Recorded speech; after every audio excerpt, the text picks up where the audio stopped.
Hello everybody, this is Mithril Zenith. Welcome to another map tier list. Today we are talking about Fire Emblem 6 maps. We've talked about FE8, we've talked about FE7. Let's go to FE6. Now, as a caveat, I am slightly less familiar with FE6 maps than I am FE7 or FE8, so this may or may not go so well. But let's get on with it and figure out what's going down. First of all, the Chapter 1, There's No Prologue, is actually a pretty decent map. A little bit boring, a little bit simple, but pretty good. Something to note that it teaches you is that enemies are a lot stronger in FE6 than FE7 and FE8 if you played those before. Marcus can't one round with the Iron Sword. Most of your units can't really effectively kill units by themselves. You need to team up. And this map does a pretty good job of showing you that. Very classic Fire Emblem 1 type team of Armor Knight, Christmas Calves, Archer, Jagan, and then next chapter you get your Pegasus Knight, Axe Bros, and Mercenary. A lot of things in Fire Emblem 6 are similar to Fire Emblem 1. Also the fact that every map is a Seas map. So there's not going to really be a discussion of different map objectives. It's just how do these maps facilitate the Seas objective? How do they make it more interesting, more difficult, better, worse, what have you. So yeah, already off to a decent start. Solid enough. So the maps I have are not necessarily in order, and I don't necessarily remember the order of all the maps, but I will try to get them in something of a reasonable order.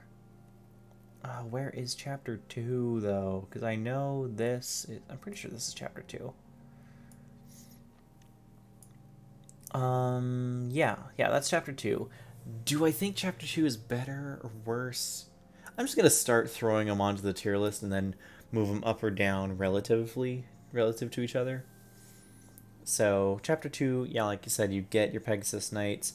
You really start feeling low hit rates of axes as you have axe units, and you have an Armor Knight that not many of your units can really damage too much outside of, I think you have an Armor Slayer, then maybe you'll get the Armor Slayer in Chapter 3, and a hammer, but you can't really hit with the hammer, so that's fun.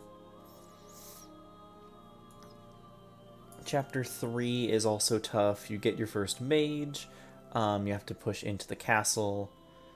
I think you get your first thief as well, and they recruit each other. Chapter 4, pretty solid map though. No one would doubt Chapter 4 is a pretty good map. They remade it, reused it as Chapter 14 in FE7, and kind of made it more bland. Debating whether Chapter 4 is worthy of S tier here. Again, that'll come back to kind of how I feel about the other maps.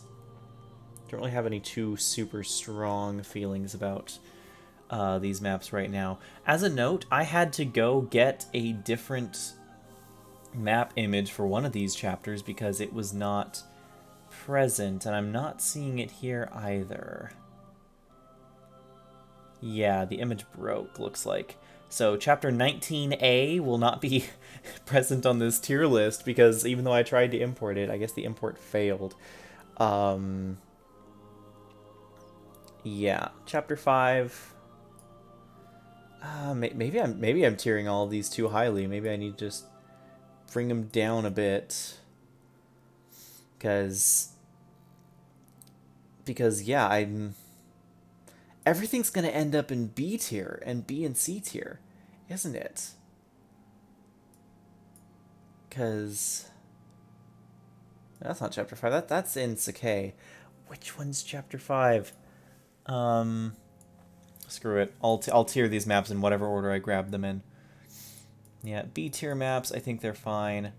This Sacae map is brutal because it's dark, it's Fog of War, you have the massive treasure room on the side, you have status staves that just ping you out, and you can't really do much to them, and then you have a boss, and it's also the Sacae route, so every unit that's not a dark mage or some sort of like bulky unit is incredibly fast and annoying to kill, and the boss is also pretty annoying too.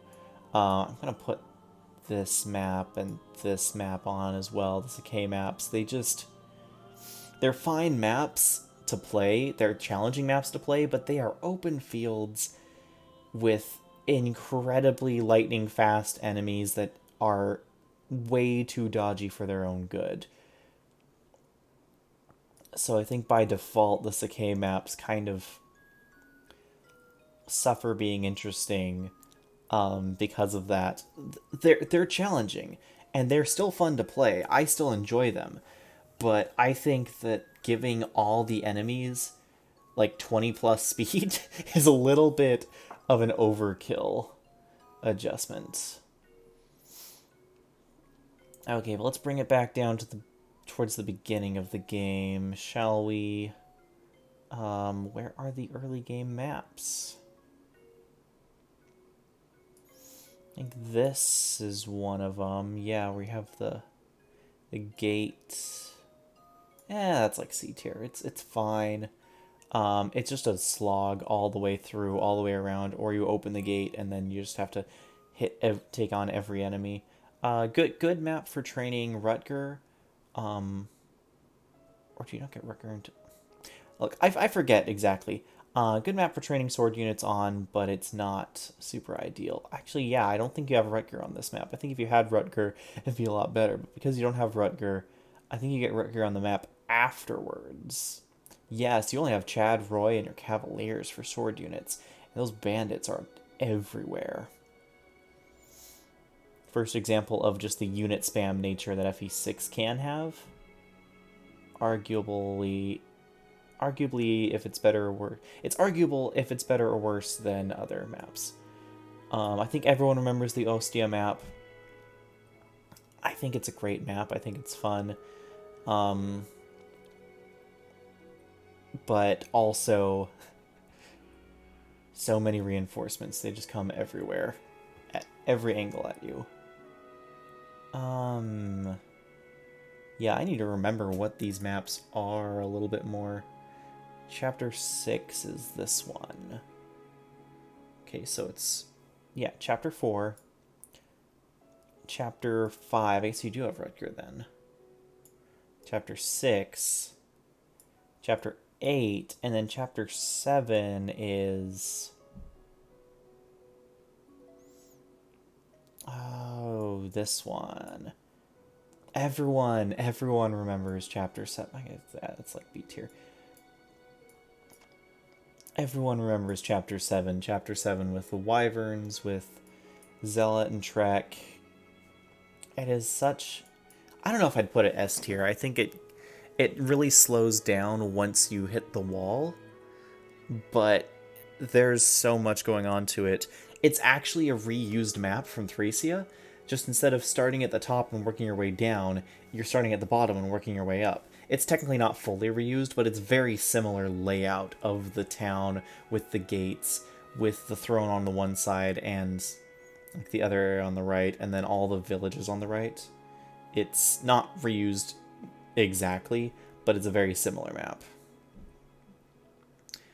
Chapter 8X. People are going to think I'm going to put it down super low. I think it's a fine map. I don't think it's fantastic. I think it's either pretty boring or very quick and boring. It's either slow and boring or quick and boring, depending on if you decide to ferry your units. But I think it's fine. I think it's a fine, just like training arc for Lilina, really. Lilina and whatever other units you want to use out before the Western Isles arc. Speaking of Western Isles, you get fur on this map. I think this is a pretty interesting map, pretty fun map. Tons of enemies to fight. A couple of units you need to think carefully on how to recruit. And if you want to train them, you can train them pretty well on that map too. You have then a choice between the A route and B route, where you get one town map and one island map. A route, you get the islands first and then the town after. B route, you get the town first and the islands after. I'm just going to put them here, not because that's their ranking, Okay, A route 10A. You're just walking south. You have the village on the side where you get geese, I think. And then, yeah, you're just walking south to the Seas Point. It's a pretty mediocre map. Not actively annoying, just mediocre. 10B is...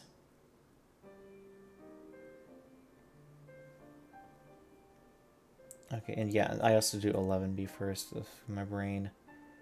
And then this one, you get Echidna in. And it's actually a pretty interesting map, pretty fun. Versus 10B, 11B. 11B is a little bit rough with Bartray. Getting Bartray, trying to keep him alive and his friends while you're also going down. And I think you have like either long range mages or ballista here. That's a pretty tough chapter. And then I guess no, those were the 11s. And then yeah, 11A. How did I sort these maps? My brain is not working. Okay, so the chapter 10s and then chapter 11s. So the chapter 10s, I think, I'm flipping them in my brain.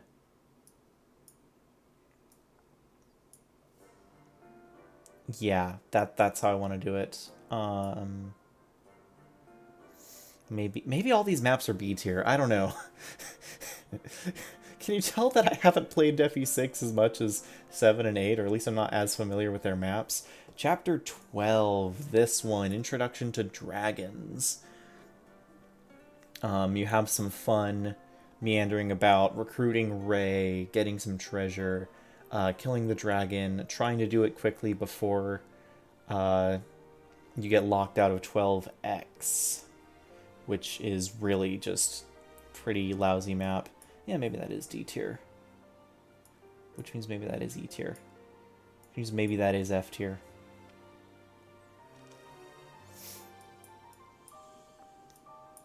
Yeah, that feels about right. Because some of these maps are low because they're boring. I can't necessarily do the bigger sections off. Some of these maps are here because they're boring. Some of these maps are here because they're annoying.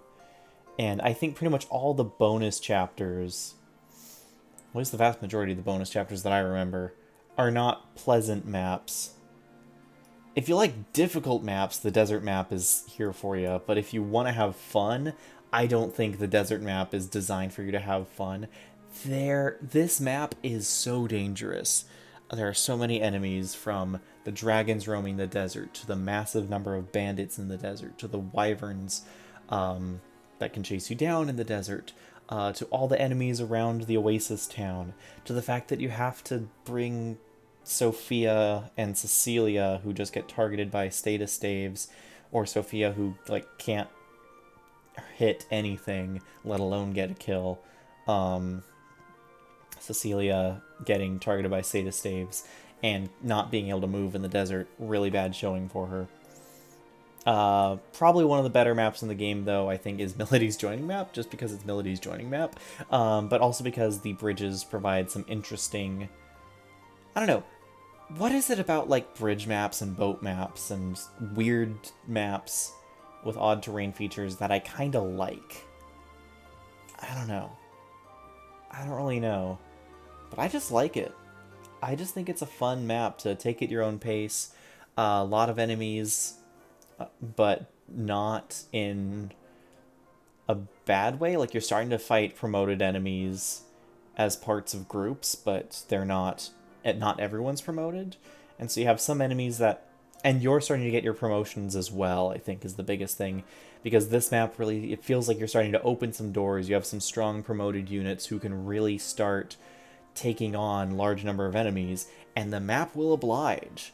And so I think maybe this is why I have such fond memories of Chapter 13. It's because your units are hitting their stride, and the enemies are driving up to meet you, but it feels like you're on an equal playing field with the enemies for once.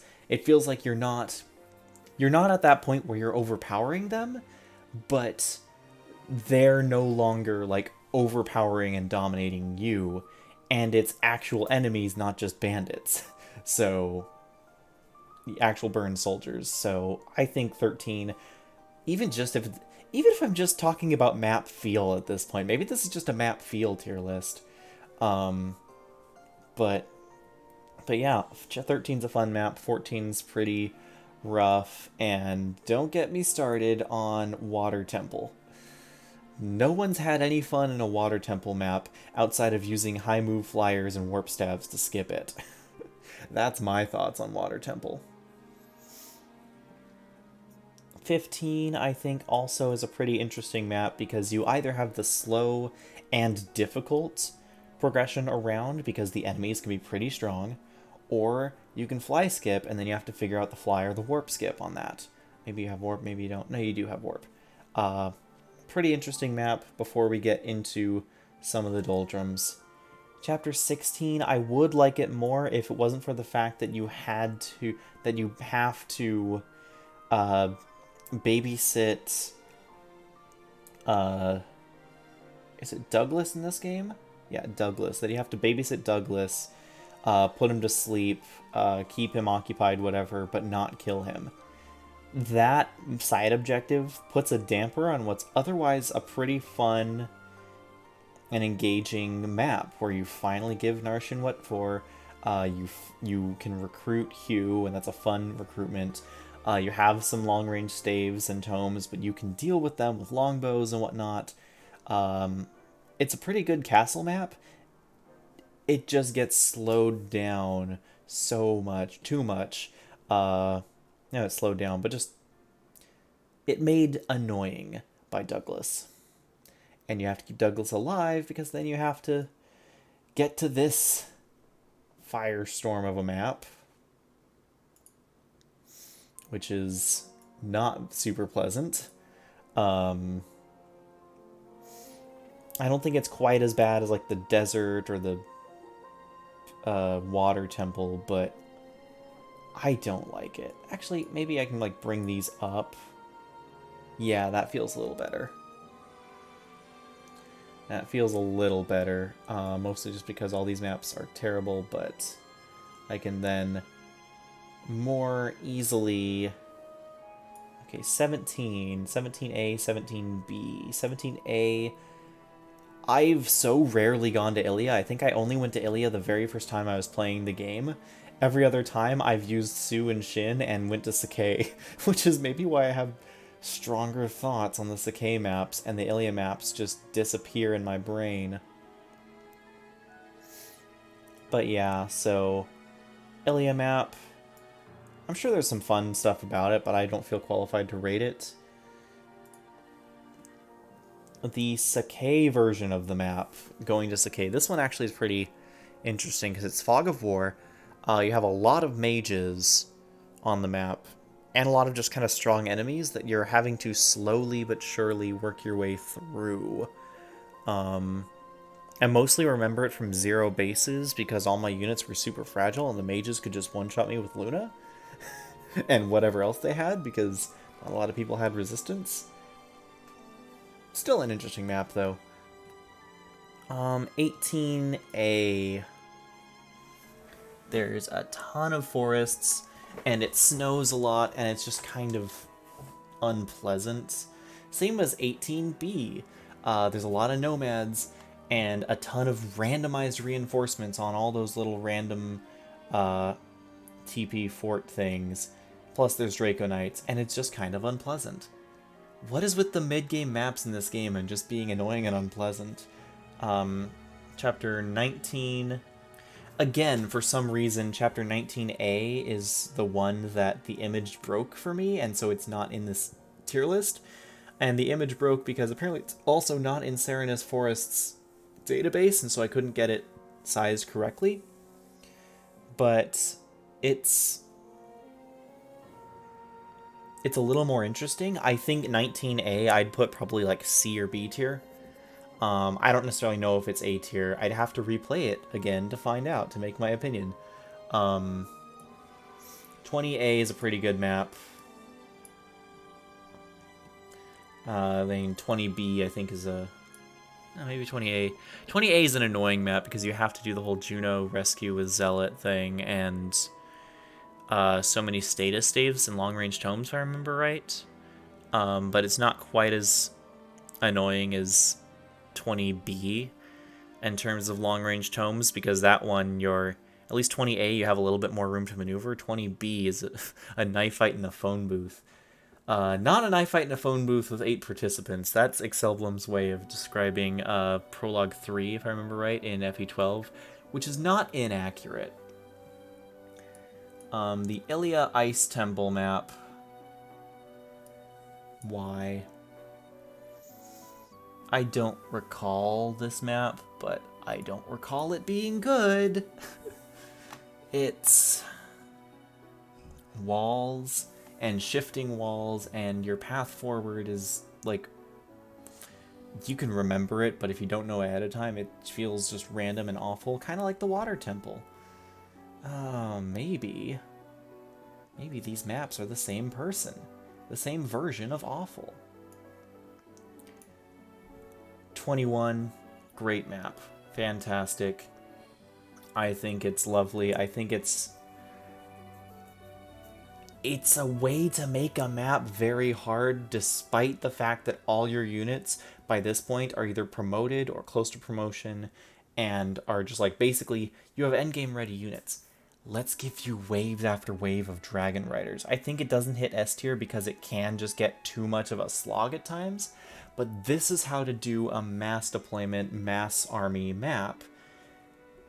For some reason, I feel a lot better about 21 here than I do about Victory or Death or Cog of Destiny, even though it's the same sort of premise. And then 21X, you have treasure chests. Some of them are trapped, air quotes, with Manicheets. Why? Because we could. Chapter 22, I like it. It's a Roy training arc, but it's rough, but it's fun. Assaulting the final throne room is really difficult. Zephyl can be pretty hard, pretty strong. Only thing that... maybe I just don't like status staves. Maybe that's what I'm coming to. I think maybe it is an S tier map. There are even uses for, archers and longbows and whatnot in it. It's a great map. It makes you really think about how you approach it. You have Manicheet City, you have the final boss, which is just figure out how to do the damage you need to. Which I guess maybe is not all bad, because if you can't quite do it, then it's really... there's a lot to think about in the map, but this one's a knife fight in a phone booth. Yeah, this one's not a knife fight in a phone booth. This one is... you have a little more freedom to maneuver. The sewers... yeah, I already rated those. Manicheet, walk up and kill the Manicheet. Walk up and kill the dragon. Use your legendary weapons. Fun, because you have insanely high move, but if you don't have insanely high move, it's just a slog and boring. Also fun to see what your units can do by doubling things. But yeah, ultimately it's not really super interesting, so probably something like that. This map's kind of fun. Where you chase down... what's her name? Starts with a B. Mage. Not Limstella, that's a morph in FE7, but... I'm not gonna get it. I keep thinking like Profita or something, but like, no, that's RuneScape. Yeah, I don't remember, but you chase down her, you have the Ballista in the middle, you get Corel. Yeah, so... now that all the maps are on the board in roughly the position I want them in, where do I actually want them to be? If we're rating these by enjoyment, how much do I enjoy playing these maps? I think S tier is clear. I think A tier is pretty good. I think B tier is... a lot of early game maps in B tier. I don't necessarily mind that, though. I think, yeah, B tier's pretty alright. A little bit heavy, but it's fine. C tier.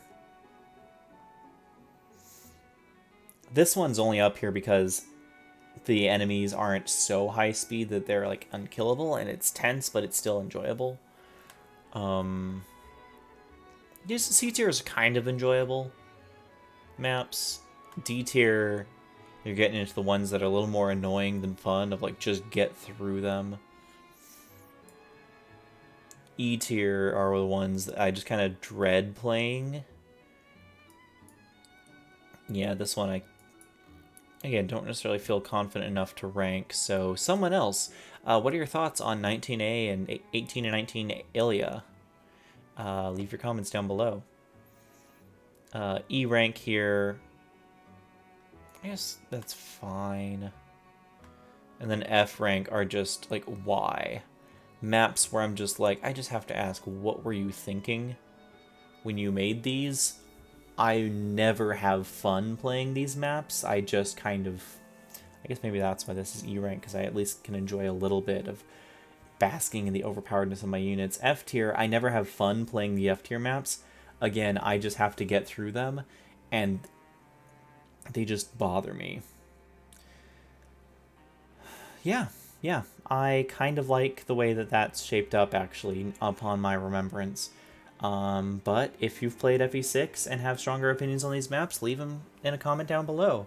I hope this map tier list makes a little bit of sense to you. Also, if you can find a way to get... remind Serena's Forest that they are missing chapter 19A on their chapter list in FE6. Get that image. That'd be great. Sub to the channel. I'm doing a push for 1,000, and the last couple weeks have been pretty solid, so we'll keep doing that more. I will keep doing map tier lists, probably once I'm a little bit more familiar with the maps in the games that I've played, so I'm debating how to do a map tier list for Gaiden and Echoes, because you have 20 copies of the same map and then a couple of really notable ones. But we'll see how I'm able to justify that. Till then, this is Mythril Zenith signing out. Have a great day, everyone.